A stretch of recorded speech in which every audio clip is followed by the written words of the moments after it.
Hi, everyone. I'm Beverly Vogt, publisher of the Breast Cancer Wellness Magazine, and this is a special session that we're having today for the What Breast Cancer Survivors Need to Know About Clinical Trial.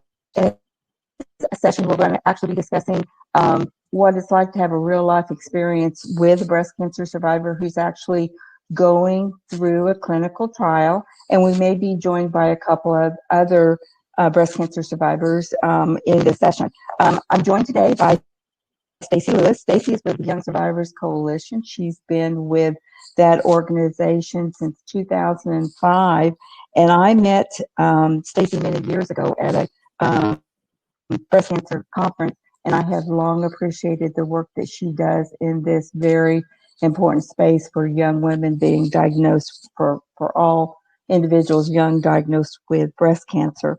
We're also joined today by Sheila McGlown. I've known Sheila a long time. She is an amazing, inspirational breast cancer survivor for all of us that we look up to for her advocacy work. We lean on her hard to share positive energy out in the world. I very much appreciate the spiritual aspect of being around Sheila. And as I was at my friends, that whenever I'm having a rough day or something, I just think about Sheila and Sheila's strength, and I can lean into that, and I can feel uplifted immediately in that moment. So when you're that kind of a light to the world, that's just amazing. And so I think your spirituality makes us all stronger in our faith, and I appreciate that in you. So I'd like to start with Stacy. If Stacy could give us some information about herself and share the work that you do with the Young Survivors Coalition, and then we'll shift from there with Sheila sharing information about herself. Sure thing. Thank you again, Beverly, for this wonderful opportunity to work more closely with you. As you said, we've known each other for a long time. And so this indeed is a pleasure for me personally and professionally. I represent Young Survival Coalition. We are a 22-year-old organization that has continued to be solely focused on meeting the unique needs of the young adult community affected by breast cancer diagnosis. So I have the honor of working with some wonderful people to develop programs and services, including our annual summit and our Tour de Pink bike ride. But really just to make sure that we are here to be responsive to what those diagnosed with breast cancer need at a young age, whether early or metastatic disease, as well as their co-survivors, those that are supporting them, helping them throughout their journey. So that's me.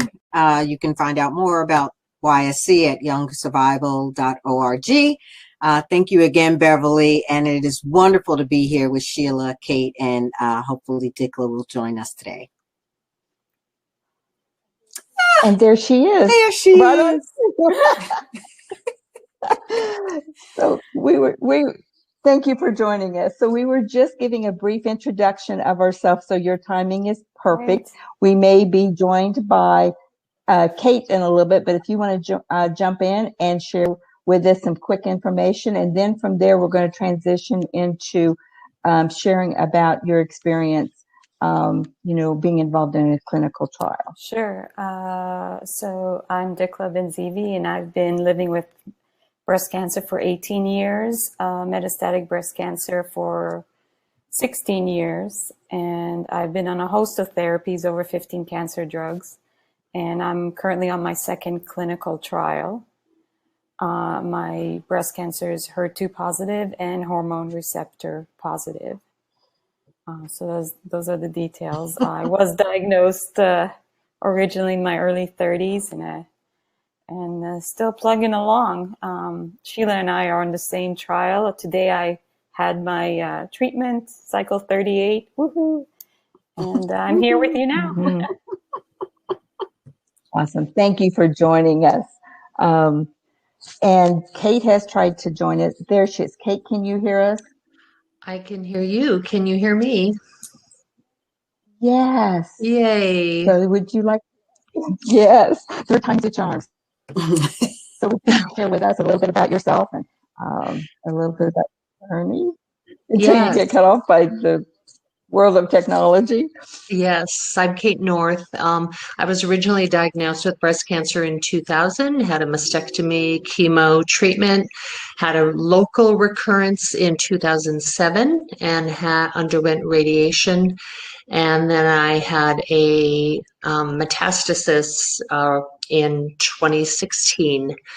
And so I am living with metastatic breast cancer since 2016, but my health is good. Actually, I just had my doctor appointment this afternoon and everything is good. Yeah, that's wonderful to hear. Absolutely.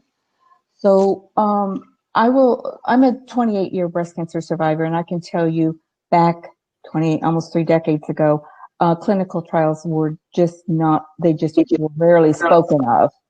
And so I'm learning through this process. And if I've been in this pink space for so long and I know so little about clinical trials, that means others do too. So I'm very thankful to have this opportunity to enlighten women as far as the value of clinical trials. And the whole purpose of this summit is to help women decide for themselves if they, wish to learn more about participating in clinical trials. Sheila, would you like to start as far as sharing with us about your experience in clinical trials, how long you've been in a clinical trial, and why you like participating, what's difficult, what you might change, what you might recommend for others, whatever is in your heart. We lost you, Sheila. She might be on mute. Can you hear me? Yes. Indeed. Okay, sorry. Mute. So I was diagnosed metastatic. It'll be 11 years, December 2nd of this year. And I was a 25-year Air Force veteran. I was active duty, sitting at my desk, sneezed, and found out I had breast cancer, and that spread to my liver and ribs.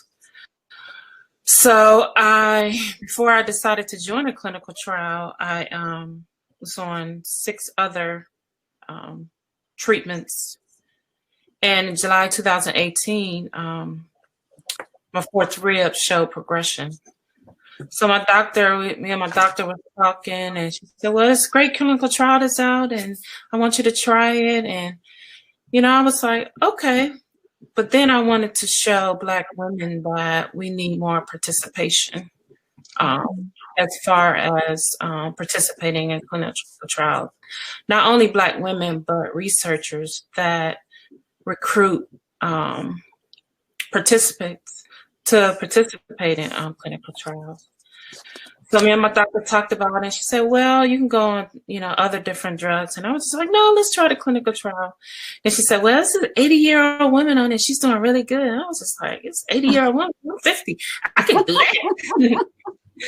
that. So we decided to go on a clinical trial, and I've been on one since July of 2018. And, the side effects are good, but we need to make clinical trials more accessible to Black women. We need to ask them and explain about clinical trials to Black women, because not a lot of Black women get offered clinical trials. So I said, well, if I'm gonna walk the walk, I'm gonna talk the talk.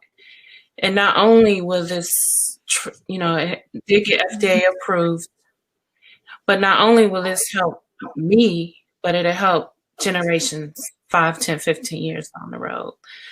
And I wanted to also show that, no, they're not experimental drugs. This is like top-notch research that we're, dealing with. Also, the mistrust in the medical system as far as Henrietta Lacks and Tuskegee Amory Project. We need to understand that, and doctors need to understand our culture and talk to us about it, and then talk to us about clinical trials, but at least give us the opportunity to participate in clinical trials. That's awesome. Beautiful mission. Beautiful. Absolutely. And I think it one of the questions it raises is, for all of you, was the experience that your doctor introduced you to the idea of clinical trials, or do you feel like you presented with enough information to ask about a clinical trial? And I know for some of you, it's hard to go back to that first experience. I think for me, it was both. I had read up on it because I'm an advocate for many different things. And actually, when I went to AACR's Health Disparities Conference, my poster was on clinical trials and racial disparities. So once I seen that, okay, you know, a prime example, 71% of Black women are single parents, but they don't make the clinical trials. Like, I spend sometimes 9 to 12 hours in treatment that day. But what single parent can do that? So we need to make it accessible to and understand that every woman can't do that, you know. And as far as even a written consent, it's 21 pages. Like, I'm not going to sit up and read, you know, make an app or make it easier, you know, for me to understand the medical jargon that goes with that. But it just needs to be a more smooth process, because this is what's keeping us alive. Like, we want to live. Exactly. And without that type of input, the status quo doesn't shift.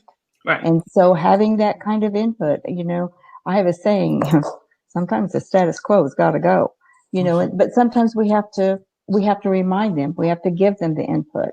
And you three ladies are in a wonderful position to help shift that and help others shift whatever it needs to be shifted in that regard. Dikla, what about you? Tell us about your clinical trial experience. Well, I've been on 2 clinical trials since 2017, but all along the way since 2002, clinical trials were introduced to me at several points, even at initial diagnosis, and one of the very, very first visits with an oncologist. You know, when you know your head is so confused, you know, and all this language is brand new, it's like a foreign language. The oncologist discussed the clinical trial for me, but they spoke so quickly and so fast, and they hand you this big sheath of papers to review. And I'm like, what the hell is this? I don't know what this is. I got to get back to work. I have a job, you know, and I'm missing, you know, you told me this will take 2 hours and now I'm here 4 hours and I have to get back. And it was a lot of jargon that was very confusing. Now, after consulting with other oncologists, I chose a different path of treatment. But I wish at that initial point that they had slowed it down a bit, created maybe some kind of cheat sheet, simplified form of what this clinical trial was and what it meant. And to really explain that it's not an experiment on a human being, but it's just another option of another treatment that might be good for me. And you don't get, you usually get equal or better care than you would with any other therapy. And to explain it like that, not like, oh, we're the clinical trial, and you're like, huh, okay, whatever. I think that's an important myth for people to understand what you just shared. Yeah. And that the treatment you get, the care, the support you receive when you're in a clinical trial it's there, you know, for you to go through that. Well, the care and follow-up is equal or better than a standard treatment. What needs to be, and then along the way, other trials came up, but they were starting too late in the future for me to benefit from them. So I had to choose a treatment immediately. And so I couldn't sign up for those trials. So it really took from 2002 until 2017 for a trial to come up that was timely for me and available. And also I had basically run out of all the approved therapies at that point. And so trials were the direction I needed to go to get newer therapies. But it's a difficult paradigm with trials. I realized, like I said before, that a clinical trial is not no guinea pigs. You get equal or better care, and it's in the list of options that an oncologist will provide you. It could be one of the best options possible. When you ask a doctor, I would hope, for what's your first, second, and third choice for me in our clinical trials in that list, and why do you think that? what are the pros and cons of both. But in addition, experiencing the clinical trials myself, I was on this HER2 CLIMB trial in 2017 that lasted a year for HER2 positive metastatic breast cancer. And now I'm on the ENHERTU or DS8201 clinical trial for HER2 positive metastatic breast cancer, same one that Sheila was on. I started a few months after her. I think clinical trials are still basically trial-centered as opposed to patient-centered. And talking to a lot of friends of mine who do even phase 1 trials, which is first in human. Then there's phase 2 and phase 3. Phase 3 is basically just testing it against other treatments to see what's better. Is that they don't, it seems like the patient is almost like secondary to what the trial requires and the trial needs, and you have to modify your life to fit into the trial's schedule and requirements, as opposed to working as a team all together and including in that team, not just the clinical trial coordinator, the oncologist, but having the supportive staff to help you. I talked to friends of mine, they were told, oh, you can start in 3 days and you have to stay down here for four days, and every day we do a test, and they live 80 miles away and they have children. And I'm like, how can you require that of an individual? They need to make plans. And are you offering a hotel for them to stay in, for 4 days? How are you helping them get down here? Maybe they're not well enough to drive. Are you offering, some kind of stipend to help with transportation? You're making them make all the arrangements to come down immediately to start a trial. Yes, we want it to benefit us. We want to live long. We want to live long, healthy lives and feel good. But we need to work together, us as patients and the medical team, and have supportive staff, not just help with the financial aspect and the logistics aspect, but also with any side effects or quality of life issues that come up with this trial. Have someone in palliative care or supportive care, which means any side effect management, someone you can contact immediately and help you minimize or eliminate those side effects and help you deal with them in a timely way that's practical for everybody. Not that someone needs to drive 80 miles every time something pops up, but maybe something local can be set up for them or for us, and work it that way. I think clinical trials are extremely important. This is how new drugs get into the system and how new drugs can benefit more people and get approved. I did a list of all the FDA approval dates of breast cancer drugs out there. And I have to tell you, most of the breast cancer drugs were in the last 20 years. 30 drugs were approved by the FDA for breast cancer treatments. 30 in the last 20 years. Now consider I've been dealing with breast cancer for 18 of those 20. Prior to that, there was only there were 7 drugs approved in the years prior to that. So most of these therapies that exist for breast cancer only came out, majority of them in the last 20 years. And that's because they go from a lab where people research them to clinical trials where we try them out and see if they work well for us and shrink our tumors and maintain our quality of life. And then they get approved by the Federal Drug Administration, and then they're available to the majority of the nation that can benefit from them. And this is how we live longer lives with advanced stage disease or early stage disease, and have more options available to us in case one therapy doesn't work out so well. So that's how important clinical trials are, but they need to include the patient side of it in managing it, creating it, organizing it, so that we can all participate in as smooth a way as possible and as easily as possible that fits into our life. That it doesn't become our entire life, but just a piece of it so that we can enjoy the rest of our lives, other parts of it. The other thing that I find crucial, and I know a lot of advocates are working towards it, is what they call precision dosing.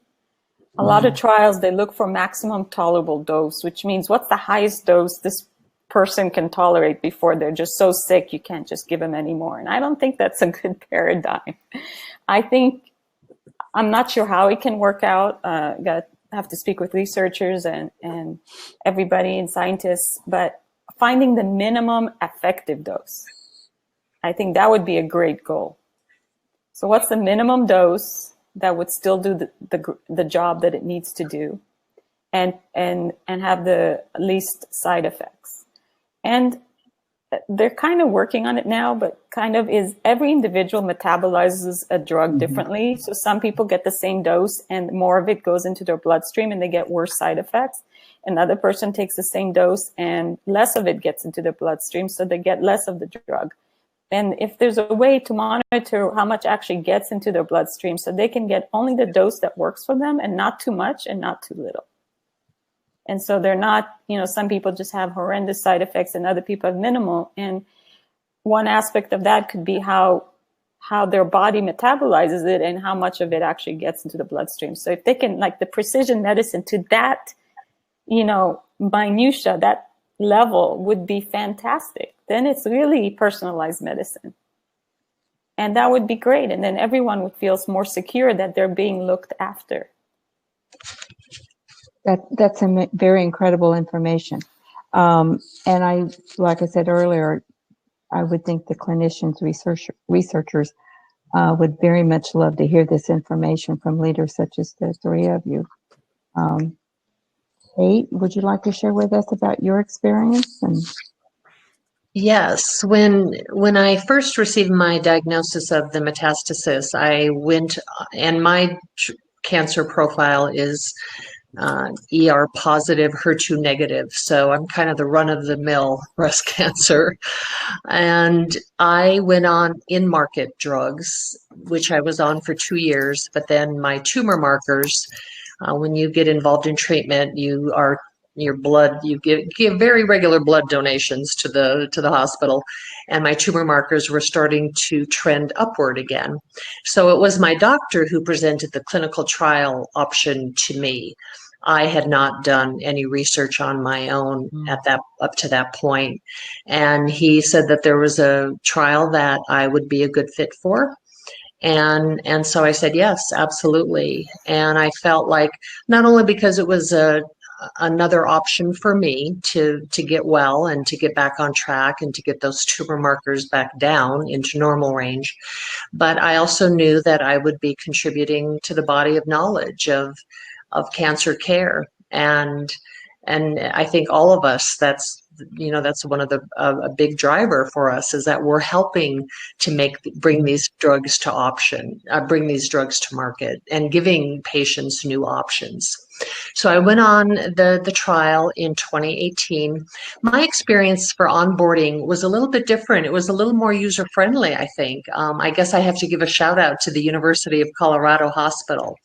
They did a really great job of explaining all the paperwork, explaining everything. The onboarding process, it is kind of a hassle. You have to, make multiple trips to the facility, and you do have to pretty much follow their timeline. But I really felt like they held my hand really just every step of the way, and that was such a blessing. And I'm very grateful for that. And so I've been on it now. I just got my latest round of drugs for the next month today, so I'm on the 27th cycle. It's a phase 2 trial. It's going into phase 3, and I will continue to stay on it as long as I have results and as long as I feel good. And I've had very nominal side effects. There have been a few, but nothing. Thankfully, again, I'm blessed that it hasn't been anything that has been crippling. And one final thing I think that's important to say too is that I hope that every woman, no matter what stage your cancer is at, clinical trials are not options only for advanced cases. So even if you have an early stage cancer, and if your doctor doesn't offer it to you, ask if there's a trial that they know about, because you too can help. There's many more women at early stage than there are, thankfully, at advanced stages. And I think it's important for the full spectrum to be represented. Did any of you ever feel pressured into joining a clinical trial, or was it something you just knew you wanted to do? Yeah, I felt no pressure at all. No. I wasn't pressured. In fact, my oncologist said, research it, check it out. If you have questions, email me. the oncologist and clinical trial coordinator were very supportive in answering all my questions and making sure I understood it all. And if I didn't want to do it, that was fine. And they said I could stop it at any time if I wanted to. That was my right.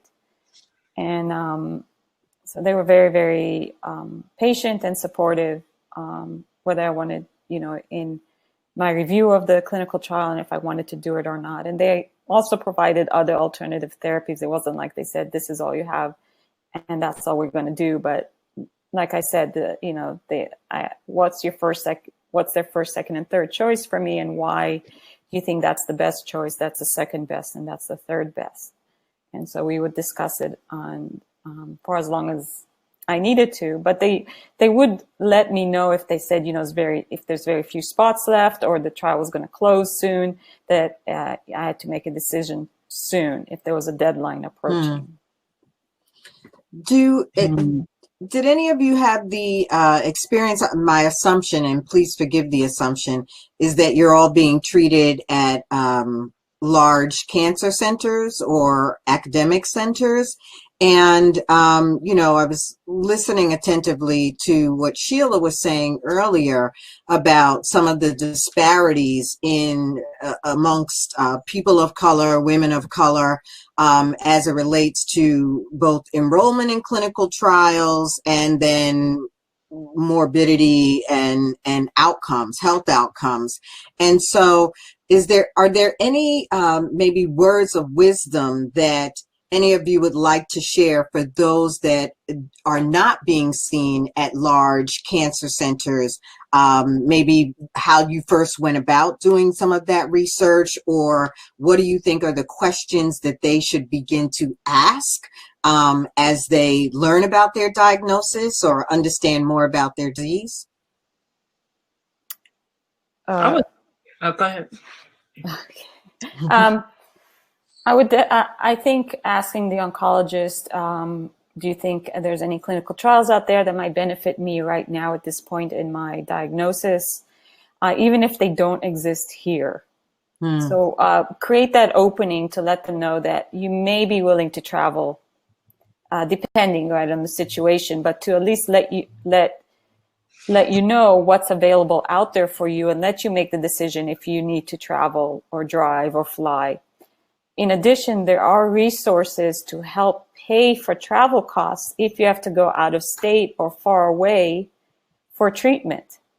There's a lot of resources out there that provide that: free flights, free hotel for the patient and maybe a family member if they need to go far away for treatment. So not to think that there's financial limitations. There actually may be resources that can help with that. And that's an important question because some oncologists will only also offer... Do you have to ask for those? I'm sorry. Some oncologists may only offer the trials that are available in their institution. If there aren't any, or if it's very small, then they won't mention anything. But if you create that opening saying, are there any trials anywhere in this country that might benefit me? And let me make the decision if I need to travel or not, or if I want to. That might be a good opening. And then checking out the trial search engines. There's the the breastcancertrials.org and clinicaltrials.gov, or calling the hotlines for any breast cancer organization and asking to speak with a peer counselor or someone who's familiar with clinical trials so you can talk it out and get some guidance in how to proceed. Absolutely. I was going to ask, do they offer for like traveling expenses, or do you have to ask for it? Well, I can tell you. Yeah, I can tell you in my experience that I just had a little bit of travel, but it was more than 50 miles. And so it was offered to me that I would get my mileage reimbursed, and that also I could have some hotel stays. So like I would have to go one day for scans and then the next day to see the doctor and have blood. One day for scans and blood draws, the next day for consultation. So they would pay for a hotel for that night. And that was presented to me, but you may need to ask. You always need to ask. You always need to be your own advocate. And that's another thing for clinical trials. Why can't they send someone to your house to that you have to travel 50, 60, 80 miles when they can just send someone to your house to get blood work, or you can go to the nearest hospital to get, they just need to make them more accessible and easier for patients. Make it, like Dikla was saying, make it patient-centered, you know. Why do I have to go and, why can't you do my EKG before I get there? Okay, send me to a hospital that's close to me. I have to have an EKG every 3 weeks. Well, send me somewhere close. That way I don't have to spend so much time, you know. I do want to say I have a great clinical trial team. I mean, and finally at my 2-year point, I said, well, I want a printout of the past 2 years of what's been happening with my body. And they gave it to me. They showed me the size of my tumor when I started. They showed me the size of my tumor on that day. They showed me all my blood work. They showed me everything. And that's another thing. You can ask for your data at any time because that's your data. It's your data. That's right. That's right. And always remember, your doctor works for you. You don't work for your doctor. This is your body. I know during COVID right now, it's a little tough because you can't have visitors. But let's say outside of a COVID situation, having someone with you at the doctor's appointment to make sure that your list of questions that are prepared ahead of time are answered. You and that person you go with, videotape them before you get to the doctors.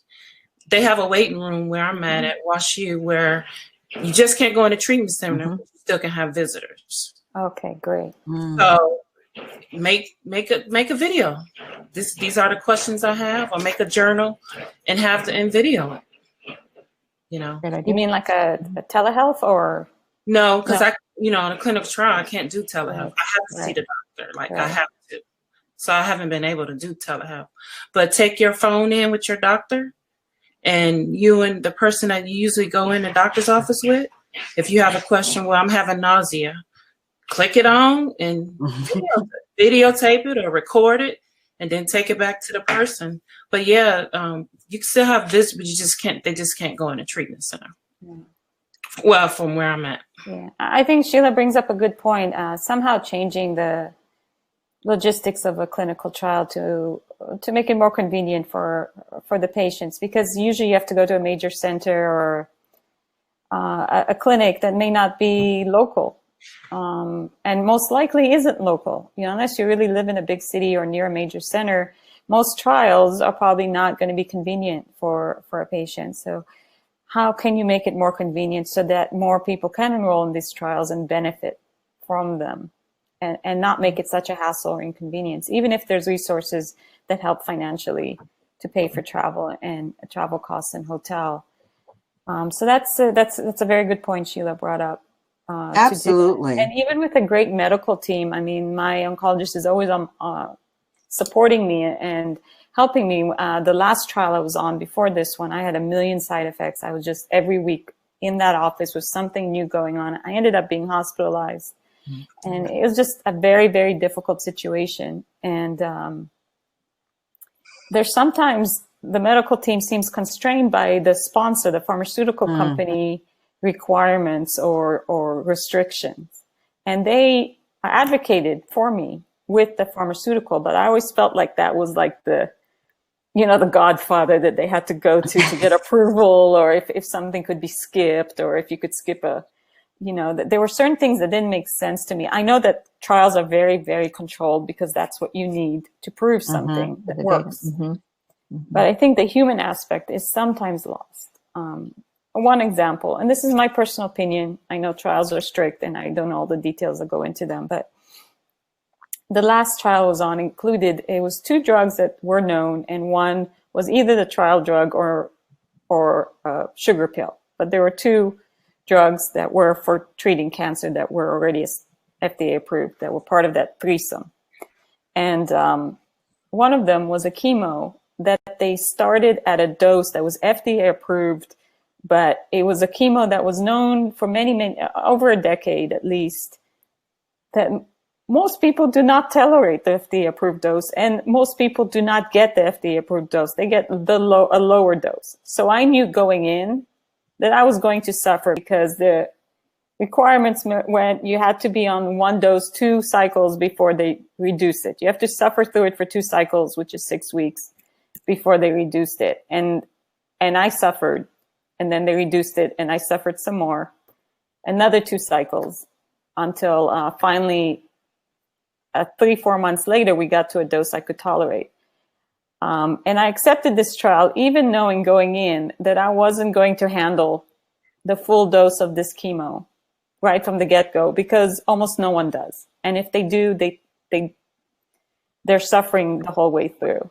And I didn't see that as acceptable. I know that you have to be standardized, but they're somehow work in the human factor, or again, like that precision medicine. How well does this person metabolize the drug? How can we make sure she gets the right dose, and if there's not too much in her system, not too little in her system, and that she can tolerate it, and not force someone to suffer for 6 weeks knowing that it's not going to be tolerated. Right. Right. Everyone is dosed down. Everyone is dosed down. You're absolutely right, Dikla. And the points that you and Sheila raised in particular, and Cate, about making trials more patient-centric is something that I know YSC and a number of the great breast cancer organizations out there that, that we have the opportunity to partner with. Those are the types of conversations that we're having at the tables with the industry partners, really trying to bring that patient voice and experience. And I'll say that there have been a couple that have been extremely receptive to making sure that they are more inclusive of the patient voice, and more focused on making their trials more patient-centric. I imagine it will take a while, but I think the points that you raise and having this program with the three of you really sharing your hearts and your experiences will also be a great tool for the industry to take a look at and hear directly from you about how, some of these decisions that are made in small rooms by people that are really focused on the research don't always include the patient voice. And I think that, they're working on that, but this is a really great vehicle for us to amplify that message. Absolutely. And I did want to bring up one point in whoever's listening and to everyone, that it's important to speak up about what side effects are going on and how it's affecting your quality of life, and not just to tolerate and suffer through it, because there may be means by which to minimize those side effects. You don't have to suffer to make, some people have a superstition that you need to suffer to make sure the drug works. If you're not suffering, the drug's not working. That is a lie. That is a falsehood. So there are ways to reduce side effects, to make sure you can tolerate the treatments well. And it's okay to bring up what's going on without, the conversation is not about dropping you off the meds because you're having bad side effects. It's how to minimize the side effects so you can stay on the meds. So I don't want anyone going in with the fear that if I talk about how difficult this trial drug is for me, or any drug, that they'll drop me off the drug and I'll lose an option. I won't have it working for me, and I don't want to complain about it. It's not complaining. It's the doctors want to know what's going on with you, and they don't want you to suffer through it. So it's important to speak up and discuss what's going on in your body and how it's affecting you. I keep a symptom log on my phone. I have a note section on my phone, and for whatever they call it, a cycle, which is for me a 3-week period, I put in every date. And if something goes on, if I have a headache, if I have nausea, if I throw up, or whatever's going on, I write it down on the day it happens or the next day. So that way, over time, you kind of can see a pattern of what may be mostly affecting you. You might say, oh, the side effect kept me home all day or half a day.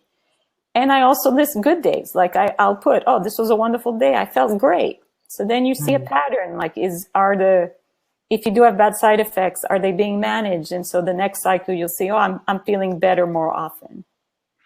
And the doctors like it too, because you don't always remember what happened 2 weeks ago, 3 weeks ago, maybe not even yesterday. Or 3 days ago.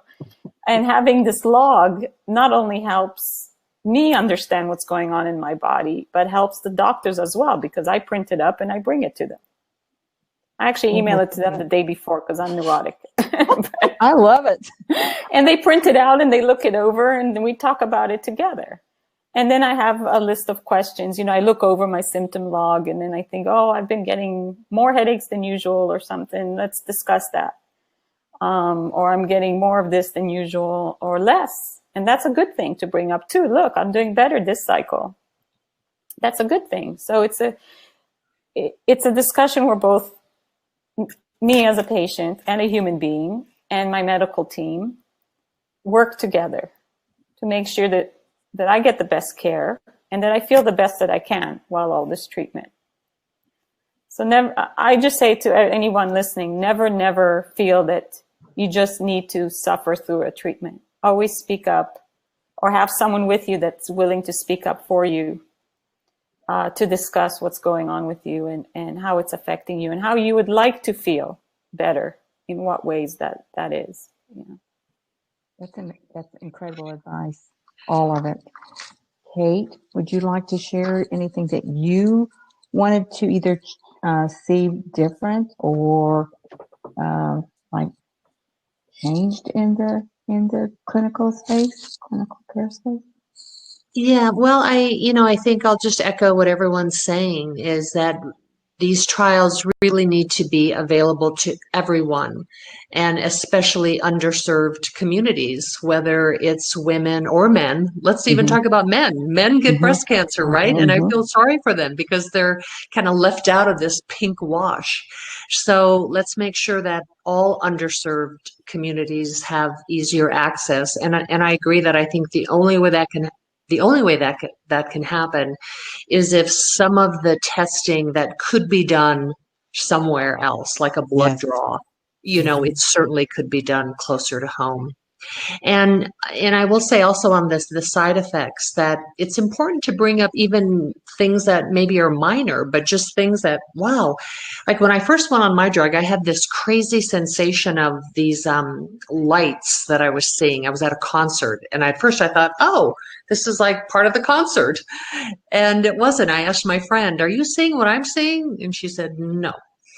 And they went away, but then at my next doctor visit, and the question came up, so how are you feeling? Anything unusual? Anything you want to, point out? And I brought that up.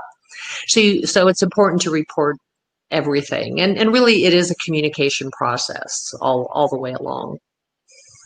Awesome. That's awesome information, because without you reporting that to your doctor so they can see if others are experiencing the same unusual side effects, it may not be unusual, but for you it was unusual at the time.